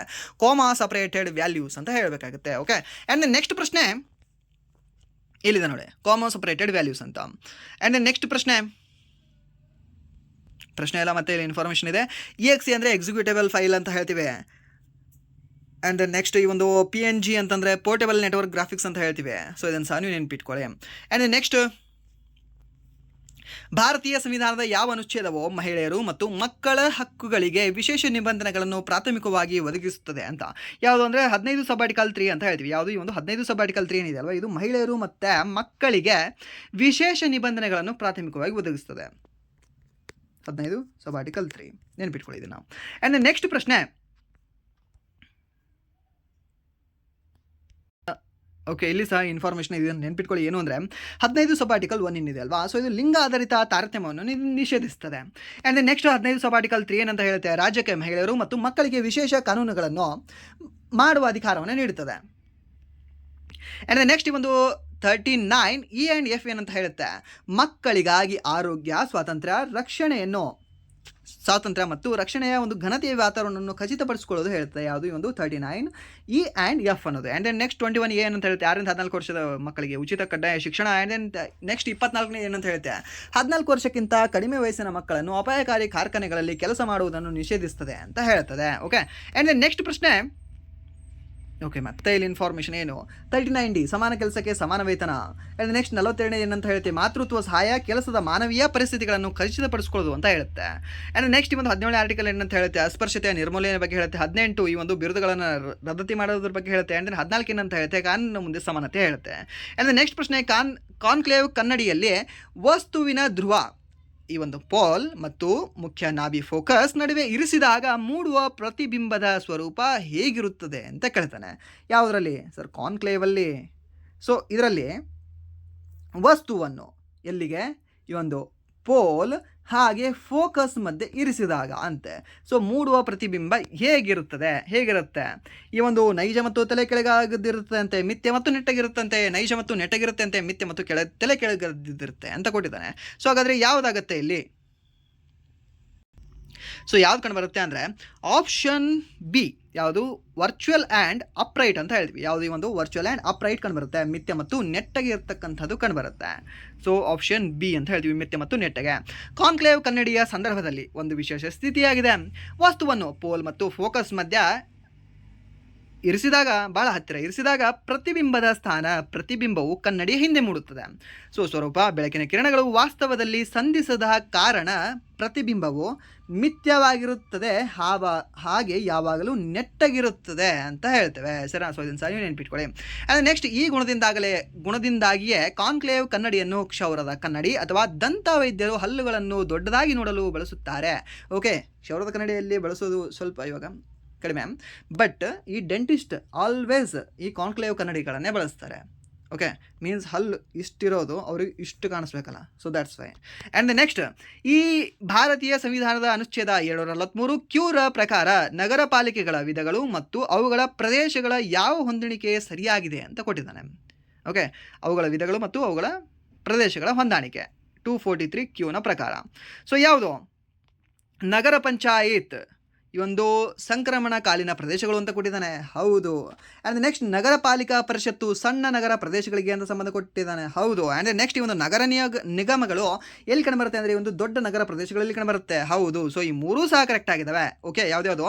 ಈ ಒಂದು ನಗರ ನಿಗಮ ಅನ್ನೋದು ಮುನ್ಸಿಪಲ್ ಕಾರ್ಪೊರೇಷನ್ ಏನಿದೆ ಅಲ್ವಾ, ಇದು ಕಂಡುಬರೋದು ಲಾರ್ಜರ್ ಅರ್ಬನ್ ಏರಿಯಾಸಲ್ಲಿ. ಆ್ಯಂಡ್ ದೆನ್ ಮುನ್ಸಿಪಲ್ ಕೌನ್ಸಿಲ್ ಏನಿದೆ ಅಲ್ವಾ, ಇದು ಕಂಡುಬರೋದು ಸ್ಮಾಲರ್ ಅರ್ಬನ್ ಏರಿಯಾಸ್ಗಳಲ್ಲಿ. ಆ್ಯಂಡ್ ದೆನ್ ಈ ಒಂದು ಟ್ರಾನ್ಸಿಷನಲ್ ಏರಿಯಾಸಲ್ಲಿ ಕಂಡುಬರೋದು ಯಾವುದು ಅಂದರೆ ಒಂದು ನಗರ ಪಂಚಾಯತ್ ಅಂತ ಹೇಳ್ತೀವಿ. ಸೊ ನಿಮ್ಮ ಒಂದು ಸಿಟಿಯಲ್ಲಿ ಯಾವ್ದು ಕಂಡುಬರುತ್ತೆ? ಹಳ್ಳಿಯಲ್ಲಿದ್ದರೆ ಓಕೆ, ನಿಮ್ಮ ತಾಲೂಕಲ್ಲಿ ಯಾವ್ದು ಕಂಡುಬರುತ್ತೆ ಅಂತ ಹೇಳಿ ನೀವು. ಆ್ಯಂಡ್ ದೆನ್ ನೀವೇನಾದರೂ ಸಿಟಿಯಲ್ಲಿದ್ದರೆ ನಿಮ್ಮ ಸಿಟಿಯಲ್ಲಿ ಯಾವ್ದು ಕಂಡುಬರುತ್ತೆ? ಓಕೆ, ಸೊ ನಾವಿರ್ತಕ್ಕಂಥ ಸಿಟಿಯಲ್ಲಿ ಇದು ಕಂಡುಬರುತ್ತೆ. ಯಾವುದು?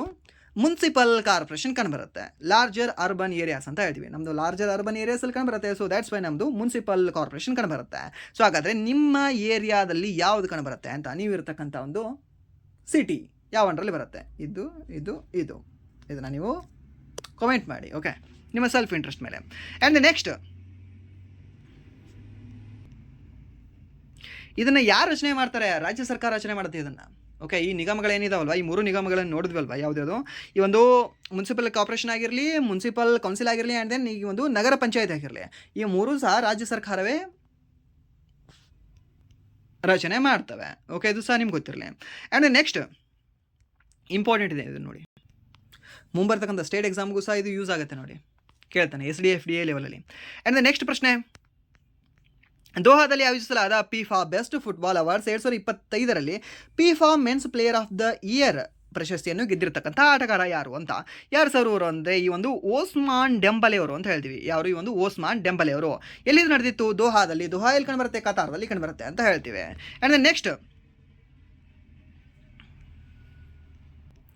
ಈ ಡೆಂಬಲೆ ಅವರು ಏನಿದಾರಲ್ವಾ, ಯಾರು? ಈ ಒಂದು ಓಸ್ಮಾನ್ ಡೆಂಬಲೆ ಅವರು, ಇವರು ಬ್ಯಾಲನ್ ಓ ಡಿಆರ್ ಅನ್ನುವ ಒಂದು ಪ್ರಶಸ್ತಿಯನ್ನು, ಹಾಗೆ ಈ ಒಂದು FIFA ಪ್ರಶಸ್ತಿಯನ್ನು ಎರಡನ್ನೂ ಸಹ ಗೆದ್ದಿರತಕ್ಕಂತಹ ವ್ಯಕ್ತಿಯಾಗಿದ್ದಾರೆ ಇವರು. ಆ್ಯಂಡ್ ನೆಕ್ಸ್ಟ್, ಈ ಒಂದು ಶ್ರೇಷ್ಠ ಮಹಿಳಾ ಆಟಗಾರ್ತಿ ಯಾರು ಅಂದರೆ ಒಂದು ಐತನಾ ಬೋನ್ಮತಿ ಅಂತ ಹೇಳ್ತೀವಿ. ಈ ಒಂದು ಐತನಾ ಬೋನ್ಮತಿ ಅವರು ಏನಿದಾರಲ್ವ, ಇವರು ಬ್ಯಾಲೆನ್ ಓ ಡಿಆರ್ ಪ್ರಶಸ್ತಿಯನ್ನು ಗೆದ್ದಿರತಕ್ಕಂಥ ಮಹಿಳೆಯೂ ಸಹ ಇವರೇ 2025ರಲ್ಲಿ. ಓಕೆ, ಸೊ ಮೀನ್ಸ್ ಈ ಒಂದು FIFA ಆಯಿತು. ಆ್ಯಂಡ್ ನೀವು ಒಂದು ಯಾವ್ದು ಹೇಳಿದೆ ನಿಮಗೆ ಜಸ್ಟ್ ಇದು ಬ್ಯಾಲನ್ ಡಿ ಆರ್. ಓಕೆ, ಸೊ ಈ ಒಂದು ಪ್ರಶಸ್ತಿಯನ್ನು ಇವರು ಸತತ 3ನೇ ಬಾರಿ ಗೆದ್ದಿದ್ದಾರೆ ಇವರು. ಯಾರು? ಐತನಾ ಬೋನ್ಮತಿ ಅವರು. ಆ್ಯಂಡ್ ನೆಕ್ಸ್ಟ್ ಪ್ರಶ್ನೆ, ಪುರುಷ. ಓಕೆ, ಈ ಪುರುಷ ತರಬೇತುದಾರ ಯಾರು ಅಂತ ಕೇಳಿದ್ರೆ ಒಂದು ಲೂಯಿಸ್ ಎನ್ರಿಕ್ ಅವರು. ಆ್ಯಂಡ್ ದೆನ್ ಶ್ರೇಷ್ಠ ಗೋಲ್ ಕೀಪರ್ ಯಾರು ಅಂದರೆ ಈ ಒಂದು ಜಿಯಾನ್ ಲೂಯಿಸಿ ಡೊನುರಮ್ಮ ಅವರು. ಆ್ಯಂಡ್ ದೆನ್ ಈ ಒಂದು ಪುಸ್ಕಾಕ್ ಪ್ರಶಸ್ತಿ ಯಾರ್ದು, ಮೀನ್ಸ್ ಶ್ರೇಷ್ಠ ಗೋಲ್ ಯಾರ್ದು ಅಂದರೆ ಒಂದು ಸ್ಯಾಂಟಿಯಾಗೋ ಓಂಟಿಯಲ್ ಅವ್ರದ್ದು ಅಂತ ಹೇಳ್ತೇವೆ. ಆ್ಯಂಡ್ ನೆಕ್ಸ್ಟ್ ಪ್ರಶ್ನೆ, ಈ ಒಂದು 2025ರಲ್ಲಿ ಜನವರಿಯಲ್ಲಿ ರಾಷ್ಟ್ರೀಯ ಮತದಾರರ ದಿನದಂದು ಮತದಾನದ ಉತ್ತೇಜಿಸಲು ಯಾವ ಥೀಮನ್ನು ಬಳಸಲಾಯಿತು ಅಂತ. ಯಾವ ಥೀಮನ್ನು ನಾವು ಬಳಸ್ತಾ ಇದ್ದೀವಿ? Nothing like voting, I vote for sure. ಹೌದಾ? ಆಪ್ಷನ್ ಏನೇ ಇರ್ಬೋದು ಇದಕ್ಕೆ, ಏನೋ ಬಿ. ಓಕೆ, ಆಪ್ಷನ್ ಡಿ ಇದೆ ನೋಡಿ. Nothing like voting, I will definitely vote. Option D ಇದೆ. ಸ್ವಲ್ಪ ಕನ್ಫ್ಯೂಷನ್ ಆಯಿತು. ಓಕೆ, ಜಸ್ಟ್ ನಥಿಂಗ್ ಇದೆಯಲ್ವಾ, ಸೊ ಅದಕ್ಕೆ. So nothing like voting, I will definitely vote ಅನ್ನೋದು ಈ ಒಂದು 2025 ಜನವರಿಯಲ್ಲಿ ನಡೆದಿರತಕ್ಕಂಥ ರಾಷ್ಟ್ರೀಯ ಮತದಾರರ ದಿನದ ಒಂದು ಥೀಮ್ ಆಗಿತ್ತು. ಓಕೆ, ಇದು ಸಹ ನೀವು ನೆನ್ಪಿಟ್ಕೊಳ್ಳಿ. Nothing like voting, I will definitely vote ಅನ್ನೋದು ಇದರದ್ದು ಒಂದು ಸರಿಯಾದ ಉತ್ತರ ಆಗಿತ್ತು. ಮೀನ್ಸ್ ಒಂದು ಥೀಮ್ ಆಗಿತ್ತು. ಆ್ಯಂಡ್ ನೆಕ್ಸ್ಟ್ 2026 ಥೀಮ್ ಏನಾಗಿದೆ, ಮೇರಾ ಭಾರತ್ ಮೇರಾ ವೋಟ್ ಅನ್ನೋದಾಗಿದೆ. ಓಕೆ, ಇದು ನಿಮಗೆ ನೆಕ್ಸ್ಟ್ ಕೇಳ್ಬೋದು ನೋಡಿ. Mera Bharat Mera vote. Okay, Mera Bharat Mera vote, MBV. Okay, and next ಈ ಕೆಳಗಿನ ಯಾವ ಆಯ್ಕೆಯು ಸಾತ್ವಿಕ ಆಹಾರದ ಉದಾಹರಣೆಯಾಗಿದೆ ಅಂತ ಕೊಟ್ಟಿದ್ದಾನೆ. ಸಾತ್ವಿಕ ಆಹಾರದ ಒಂದು ಉದಾಹರಣೆ ಯಾವುದು? ಸಂಸ್ಕರಿಸಿದ ಹಿಟ್ಟು, ಶುದ್ಧೀಕರಿಸಿದ ಬಿಳಿ ಅಕ್ಕಿ, ಕೆಂಪು ಅಕ್ಕಿ, ಬಾಸಿ ಅಥವಾ ಅತಿಯಾಗಿ ಕರಿದ ಆಹಾರ ಅಂತ ಕೊಟ್ಟಿದ್ದಾನೆ. ಯಾವುದು ಅಂದರೆ ಒಂದು ಕೆಂಪು ಅಕ್ಕಿ ಅಂತ ಹೇಳ್ತೀವಿ, ರೆಡ್ ರೈಸ್. ಸೊ ಇದು ಸಾತ್ವಿಕ ಆಹಾರ ಅಂತ ಹೇಳ್ತೀವಿ, ಸರಿನಾ? ಸೊ ಆ್ಯಂಡ್ ದೆನ್ ಇದು ಸಾತ್ವಿಕ ಆಹಾರ ಏನಿದೆ ಅಲ್ವಾ, ಇದು ಬೆಸ್ಟ್ ನೋಡಿ. ಯಾರಿಗೆ ಲೈಕ್ ಇವಾಗ ವಯಸ್ಸಾಗಿ ನನಗೆ ಮಂಡಿ ಚಿಪ್ ಇದು ಆಗಿದೆ, ಆ್ಯಂಡ್ ನನಗೆ ಸೊಂಟ ಜಾಸ್ತಿ ನೋವಾಗ್ತಿದೆ, ನನಗೆ ಎದ್ದೇಳಕ್ಕಾಗ್ತಿಲ್ಲ, ಕೂಡೋಕ್ಕಾಗ್ತಿಲ್ಲ ಅಂತ ಹೇಳ್ತಿರ್ತಾರೆ ಗೊತ್ತಾ ಮನೆಯಲ್ಲಿ ಅಂಕಲ್ ಆಂಟಿಗಳು. ಸೊ ಅವರು ಈ ಒಂದು ರೆಡ್ ರೈಸ್ ತಿನ್ನೋದು ಭಾಳ ಉತ್ತಮ. ಪಾಲಿಶ್ಡ್ ರೈಸ್ಗಿಂತ ಈ ಒಂದು ರೆಡ್ ರೈಸ್ ತಿನ್ನಬೇಕು, ಇದು ದೇಹಕ್ಕೆ ಭಾಳ ಒಳ್ಳೆಯದು. ಓಕೆ, ಸೊ ಇದರಿಂದ ವಿಟಮಿನ್ ಬಿ ನಮಗೆ ಸಿಗುತ್ತೆ. ಆ್ಯಂಡ್ ನೆಕ್ಸ್ಟ್ ಗ್ರಾಮೀಣ ಬಡತನವನ್ನು ಕಡಿಮೆ ಮಾಡಲು ಮತ್ತು ಸಂಪರ್ಕತೆಯನ್ನು ಸುಧಾರಿಸಲು ವರ್ಷ 2000ರಲ್ಲಿ ಯಾವ ಯೋಜನೆಯನ್ನು ಪ್ರಾರಂಭಿಸಲಾಯಿತು ಅಂತ. ಯಾವ ಯೋಜನೆಯನ್ನು ಪ್ರಾರಂಭಿಸಲಾಗಿದೆ? ಯಾವ ಯೋಜನೆ ಅಂದರೆ ಸರ್, ದ್ಯಾಟ್ ಈಸ್ ಪ್ರಧಾನಮಂತ್ರಿ ಗ್ರಾಮೀಣ ಸಡಕ್ ಯೋಜನೆಯನ್ನು ಪ್ರಾರಂಭಿಸಲಾಗಿದೆ. ಯಾವಾಗ? ಈ ಒಂದು 2000ರಲ್ಲಿ. ಆ್ಯಂಡ್ ನೆಕ್ಸ್ಟ್ ಪ್ರಶ್ನೆ, ಇನ್ಫಾರ್ಮೇಷನ್ ಪ್ರಧಾನಮಂತ್ರಿ ಗ್ರಾಮೋದಯ ಯೋಜನೆ 2000ರಲ್ಲಿ ಪ್ರಾರಂಭ ಆಗುತ್ತೆ, ಅದು ಸಹ. ಆ್ಯಂಡ್ ನೆಕ್ಸ್ಟ್ ಈ ಒಂದು ಸ್ವರ್ಣ ಜಯಂತಿ ಗ್ರಾಮ ಸ್ವರೋಜ್ಗಾರ್ ಯೋಜನೆ, ಇದನ್ನು ಜಾಸ್ತಿ ಕೇಳಿದೆ ನೋಡಿ. ಯಾವುದು? ಈ ಒಂದು ಸ್ವರ್ಣ ಜಯಂತಿ ಗ್ರಾಮ ಸ್ವರೋಜ್ಗಾರ್ ಯೋಜನೆ, ಇದು ಪ್ರಾರಂಭ ಆಗಿರುತ್ತೆ ಯಾವಾಗ ಅಂದರೆ 1999ನಲ್ಲಿ. ಆ್ಯಂಡ್ ನೆಕ್ಸ್ಟ್ ಈ ಒಂದು ಅಂತ್ಯೋದಯ ಅನ್ನ ಯೋಜನಾ, ಇದು ಯಾವಾಗ ಪ್ರಾರಂಭ ಆಗುತ್ತೆ ಅಂದರೆ ಅದು ಡಿಸೆಂಬರ್ 2000ರಲ್ಲಿ ಇದು ಪ್ರಾರಂಭ ಆಗುತ್ತೆ ನೋಡಿ. ಯಾವುದು? ಈ ಒಂದು ಅಂತ್ಯೋದಯ ಅನ್ನ ಯೋಜನಾ, ಸರಿನಾ? 00 ಅಂದರೆ ಎಲ್ಲ ಸಹ ಅಂತ್ಯ ಆಯಿತು ಅಂತ. ಸೊ ಮೀನ್ಸ್ ಅಂತ್ಯೋದಯ ಅನ್ನ ಯೋಜನೆ ಅಂತ ನೆನ್ಪಿಟ್ಕೊಳ್ಳಿ. ಆ್ಯಂಡ್ ನೆಕ್ಸ್ಟ್ ಪ್ರಶ್ನೆ, ಈ ಒಂದು ಗಗನಯಾನ್ ಮಿಷನ್ಗಾಗಿ ಇಸ್ರೋಗೆ ಪ್ರಮುಖವಾಗಿ ಉಪಕರಣ ಮತ್ತು ಹಾರ್ಡ್ವೇರ್ ಅನ್ನು ಯಾವ ಸಂಸ್ಥೆಯು ಒದಗಿಸುತ್ತದೆ ಅಂತ. ಯಾವ ಒಂದು ಸಂಸ್ಥೆಯು ಒದಗಿಸ್ತಾ ಇದೆ? ಯಾವುದು ಅಂದರೆ ಸರ್, ದ್ಯಾಟ್ ಈಸ್ ಒಂದು HAL ಅಂತ ಹೇಳ್ತೀವಿ, ಹಿಂದೂಸ್ತಾನ್ ಏರೋನಾಟಿಕ್ಸ್ ಲಿಮಿಟೆಡ್ ಒದಗಿಸ್ತಾ ಇದೆ. ಇದು ಎಲ್ಲಿ ಕಂಡು ಬರುತ್ತೆ? ನಮ್ಮ ಬೆಂಗಳೂರಲ್ಲಿ ಕಂಡು ಬರುತ್ತೆ. ಯಾವಾಗ ಸ್ಥಾಪನೆ ಆಗಿದೆ? 1940ರಲ್ಲಿ ಸ್ಥಾಪನೆ ಆಗಿದೆ. ಯಾವಾಗ ಇದು ಮರುನಾಮಕರಣ ಆಯಿತು ಇದ್ರ ಹೆಸರು? ಸೊ 1964ರಲ್ಲಿ ಇದರ ಹೆಸರು ಮರುನಾಮಕರಣ ಆಗಿದೆ. ಆ್ಯಂಡ್ ನೆಕ್ಸ್ಟ್ ಪ್ರಶ್ನೆ, ಭಾರತದಲ್ಲಿ ನೈಟ್ ಶಿಫ್ಟ್ನಲ್ಲಿ ಕೆಲಸ ಮಾಡುವ ಪರಿಸ್ಥಿತಿಗಳು ಮತ್ತು ಸುರಕ್ಷತಾ ಮಾನದಂಡಗಳು ಪ್ರಾಥಮಿಕವಾಗಿ ಯಾವ ಕಾನೂನಡಿಯಲ್ಲಿ ನಿಯಂತ್ರಿಸಲ್ಪಡುತ್ತವೆ? ಯಾವ ಒಂದು ಕಾನೂನಡಿಯಲ್ಲಿ? ಯಾವ ಕಾನೂನಡಿಯಲ್ಲಿ ಅಂದರೆ ಸರ್, ದ್ಯಾಟ್ ಈಸ್ ಒಂದು ವೃತ್ತಿಪರ ಸುರಕ್ಷತೆ, ಆರೋಗ್ಯ ಮತ್ತು ಕಾರ್ಯ ಪರಿಸ್ಥಿತಿಗಳ ಸಂಹಿತೆ, ಒಂದು occupational safety, health and working condition code 2020 ಅಂತ ಹೇಳ್ತೀವಿ. ಈ ಒಂದು ಕಾಯ್ದೆ ಅಡಿಯಲ್ಲಿ ಬರ್ತವೆ. ಇದನ್ನು ಸಹ ನೀವು ನೆನ್ಪಿಟ್ಕೊಳ್ಳಿ. ಆ್ಯಂಡ್ ನೆಕ್ಸ್ಟ್ ಪ್ರಶ್ನೆ,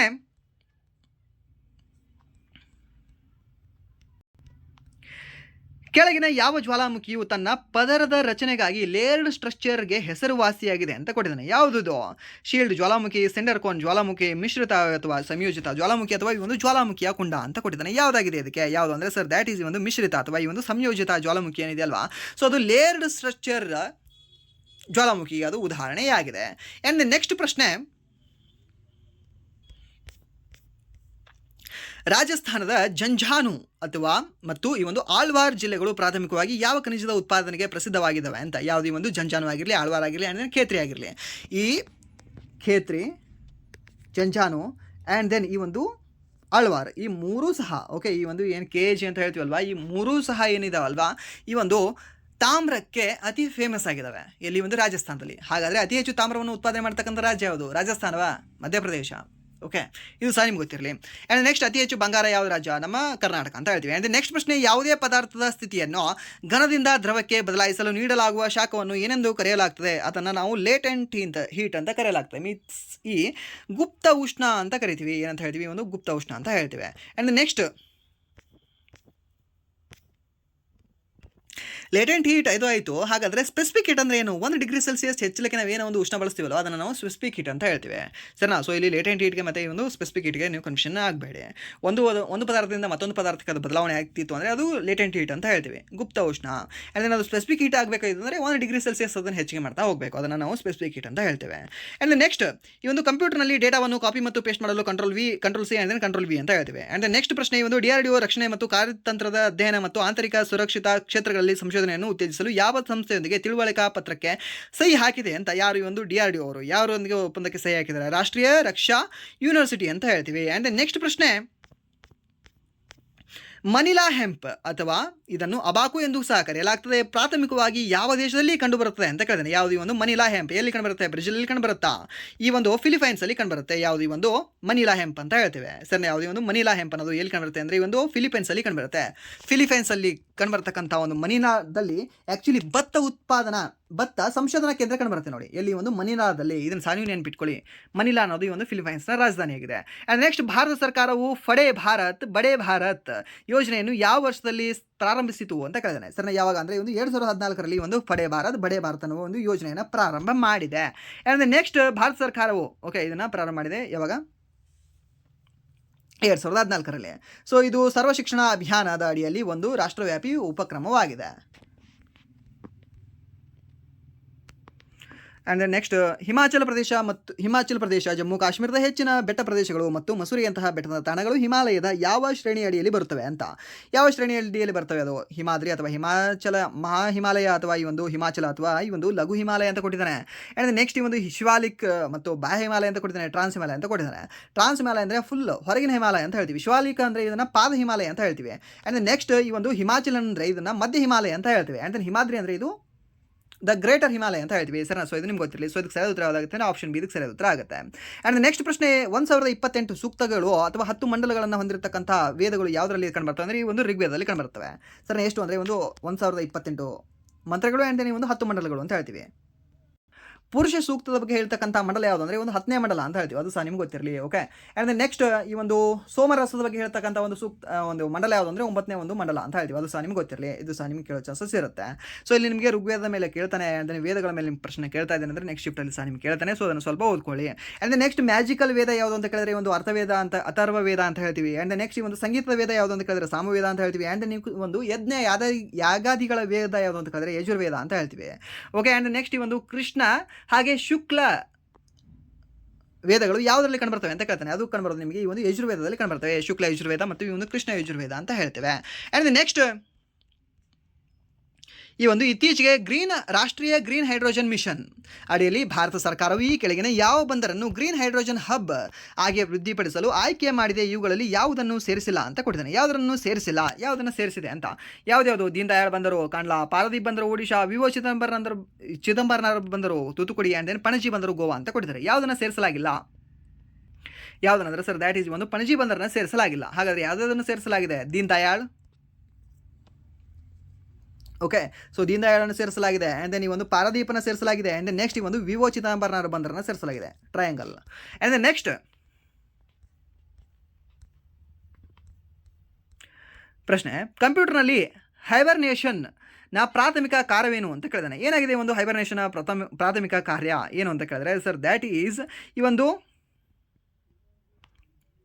ತೆರೆದಿರುವ ಫೈಲ್ಗಳನ್ನು ಹಾರ್ಡ್ ಡಿಸ್ಕ್ನಲ್ಲಿ ಉಳಿಸಿ ಮತ್ತು ವಿದ್ಯುತ್ತನ್ನು ಸ್ಥಗಿತಗೊಳಿಸುವುದು ಅಂತ ಹೇಳ್ತೀವಿ.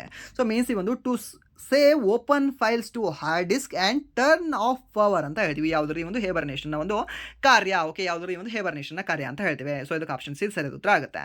ಆ್ಯಂಡ್ ದ ನೆಕ್ಸ್ಟ್ ಪ್ರಶ್ನೆ, ಭಾರತೀಯ ಸಂವಿಧಾನದ ಭಾಗ 5ರ ಅಡಿಯಲ್ಲಿ ಅನುಚ್ಛೇದ 63ರಿಂದ 66ರವರೆಗೆ ಉಪರಾಷ್ಟ್ರಪತಿ ಸ್ಥಾನ ಮತ್ತು ಅವರ ಪಾತ್ರದ ಬಗ್ಗೆ ಚುನಾವಣೆಗೆ ಸಂಬಂಧಿಸಿರ್ತಕ್ಕಂಥ ನಿಬಂಧನೆಗಳನ್ನು ನೀಡಲಾಗಿದೆ. ಮೀನ್ಸ್ ಇದರ ಮೇಲೆ ನಿಮಗೆ ಒಂದು ಪ್ರಶ್ನೆಯನ್ನು ಕೇಳಿದ್ದಾನೆ. ಸೊ ಇದನ್ನು ನೀವು ಸ್ವಲ್ಪ ನೋಡ್ಕೊಳ್ಳಿ. 63ರಲ್ಲಿ ಅವರು ಉಪರಾಷ್ಟ್ರಪತಿಯ ಹುದ್ದೆಯ ಬಗ್ಗೆ ಹೇಳುತ್ತೆ, 64ರಲ್ಲಿ ಅವರ ಕಾರ್ಯದ ಬಗ್ಗೆ ಹೇಳುತ್ತೆ, 65ರಲ್ಲಿ ಅವ್ರದ್ದು ಏನಂತ ಹೇಳುತ್ತೆ ಅಂದರೆ ಒಂದು ಎಕ್ಸ್ ಪ್ರೆಸಿಡೆಂಟ್ ಏನಾದರೂ ಅವರು ಆ ಒಂದು ಹುದ್ದೆಯಲ್ಲಿ ಇರಲಿಲ್ಲ ಅಂದರೆ ಆ ಒಂದು ಹುದ್ದೆಯನ್ನು ಇವ್ರು ನೋಡ್ಕೊಳ್ಬೇಕು ಅಂತ ಹೇಳುತ್ತೆ. ಆ್ಯಂಡ್ ನೆಕ್ಸ್ಟ್ 65 ಏನಂತ ಹೇಳುತ್ತೆ, ಅದು ಅವ್ರು ಮೀನ್ಸ್ ಅವರು ಉಪರಾಷ್ಟ್ರಪತಿ ಅವರ ಕಾರ್ಯದ ಬಗ್ಗೆ ಹೇಳುತ್ತೆ, ಮೀನ್ಸ್ ರಾಷ್ಟ್ರಪತಿ ಆದಾಗ. ಆ್ಯಂಡ್ ನೆಕ್ಸ್ಟ್ ಈ ಒಂದು 66 ಅಂತ ಹೇಳುತ್ತೆ ಅವರ ಎಲೆಕ್ಷನ್ ಬಗ್ಗೆ ಹೇಳುತ್ತೆ. ಅದನ್ನು ಸಹ ನೀವು ನೆನ್ಪಿಟ್ಕೊಳ್ಳಿ. ಓಕೆ. ಇವ್ರದ್ದು ವೋಟ್ ಹೇಗಾಗುತ್ತೆ ಅಂದರೆ ಒಂದು ಸಿಂಗಲ್ ಟ್ರಾನ್ಸ್ಫರೇಬಲ್ ವೋಟ್ ಒಂದು ವಿಧಾನದ ಮೂಲಕ ಇವ್ರದ್ದು ವೋಟಿಂಗ್ ಆಗುತ್ತೆ. ಆ್ಯಂಡ್ ನೆಕ್ಸ್ಟ್ ಪ್ರಶ್ನೆ, ಈ ಒಂದು ಕ್ಲಾಸಿನ ಕೊನೆಯ ಪ್ರಶ್ನೆ, ಭಾರತ ಸಂವಿಧಾನದ ಅನುಚ್ಛೇದ ಇಷ್ಟರ ಪ್ರಕಾರ 248ರ ಪ್ರಕಾರ ರೆಸಿಡಿಯಲ್ ಪವರ್ಸ್ ಬಗ್ಗೆ ಹೇಳುತ್ತೆ. ರೆಸಿಡಿಯಲ್ ಪವರ್ಸ್ ಬಗ್ಗೆ ಹೇಳ್ತಕ್ಕಂಥ ಒಂದು ವಿಧಿ ಯಾವುದು ಅಂತ ಕೇಳಿದ್ರೆ 248ನೇ ವಿಧಿ. ಇಷ್ಟೇ ಸಿಂಪಲ್. ಇದರ ಬಗ್ಗೆ ಕಾನೂನು ಮಾಡ್ತಕ್ಕಂಥ ಅಧಿಕಾರ ಯಾರಿಗಿದೆ ಅಂದರೆ ಒಂದು ಸಂಸತ್ತಿಗೆ ನೀಡಲಾಗಿದೆ. ರಾಜ್ಯ ಪಟ್ಟಿಯಲ್ಲಿ ಸಂಬಂಧಪಟ್ಟಿರ್ತಕ್ಕಂಥ ವಿಷಯಗಳ ಮೇಲೆ ಕಾನೂನು ಮಾಡುವ ಅಧಿಕಾರ ರಾಜ್ಯಕ್ಕಿದೆ. ಆ್ಯಂಡ್ ದೆನ್ ಈ ಒಂದು ಕೇಂದ್ರ ಪಟ್ಟಿಯಲ್ಲಿರ್ತಕ್ಕಂಥ ವಿಷಯಗಳ ಮೇಲೆ ಅಧಿಕಾರವನ್ನು ಮಾಡತಕ್ಕಂಥ ಒಂದು ಅಧಿಕಾರ ಸೆಂಟ್ರಲ್ ಗೌರ್ಮೆಂಟ್ಗಿದೆ. ಆ್ಯಂಡ್ ದೆನ್ ಸಮವರ್ತಿ ಇಬ್ಬರು ಮಾಡ್ತಾರೆ. ಆ್ಯಂಡ್ ದೆನ್ ಈ ಒಂದು ರೆಸಿಡಿಯಲ್ ಪವರ್ಸ್ ಏನು ಉಳಿಕೆ ಅಧಿಕಾರ ಅಂತ ಹೇಳ್ತೀವಲ್ವಾ, ಸೊ ಆ ಒಂದು ಅಧಿಕಾರವನ್ನು ಯಾರಿಗೆ ನೀಡಲಾಗಿದೆ ಅಂದರೆ ಒಂದು ಸಂಸತ್ತಿಗೆ ನೀಡಲಾಗಿದೆ. ಮೀನ್ಸ್ ಒಂದು ಕೇಂದ್ರ ಸರ್ಕಾರಕ್ಕೆ ನೀಡಲಾಗಿದೆ ಅಂತ ಹೇಳ್ತೇವೆ. ಓಕೆ. ಇದನ್ನು ಸಹ ನೀವು ನೆನಪಿಟ್ಕೊಳ್ಳಿ. ಸೊ ಇದಾಗಿತ್ತು ಇಲ್ಲಿವರೆಗೆ 17th ಮಾರ್ಚ್ ಥರ್ಡ್ ಶಿಫ್ಟಲ್ಲಿ ನಡೆದಿರ್ತಕ್ಕಂಥ RRB NTPC ಪರೀಕ್ಷೆಯ ವಿಶ್ಲೇಷಣೆ. ಸೊ ಇಲ್ಲಿವರೆಗೂ ವಿಡಿಯೋ ನೋಡೋದಕ್ಕಾಗಿ ಫಸ್ಟ್ ಆಫ್ ಆಲ್ ಧನ್ಯವಾದಗಳು. ಆ್ಯಂಡ್ ಇಲ್ಲಿವರೆಗೂ ವಿಡಿಯೋ ನೋಡಿ ನಿಮಗೆ ಏನಾದರೂ ವಿಡಿಯೋ ಇಷ್ಟ ಆಗಿದ್ರೆ ಪ್ಲೀಸ್ ವಿಡಿಯೋನ ಲೈಕ್ ಮಾಡಿ, ಸಬ್ಸ್ಕ್ರೈಬ್ ಮಾಡಿ. ಇಫ್ ನಿಮಗೆ ವಿಡಿಯೋ ಇಷ್ಟ ಆಗಲಿಲ್ಲ ಅಂದರೆ ಸೊ ಆಬ್ವಿಯಸ್ಲಿ ಡಿಸ್ಲೈಕ್ ಮಾಡಿ ಅಂತ ಹೇಳ್ತಾ ವಿಡಿಯೋನ ಇಲ್ಲಿಗೆ ಎಂಡ್ ಮಾಡ್ತಾ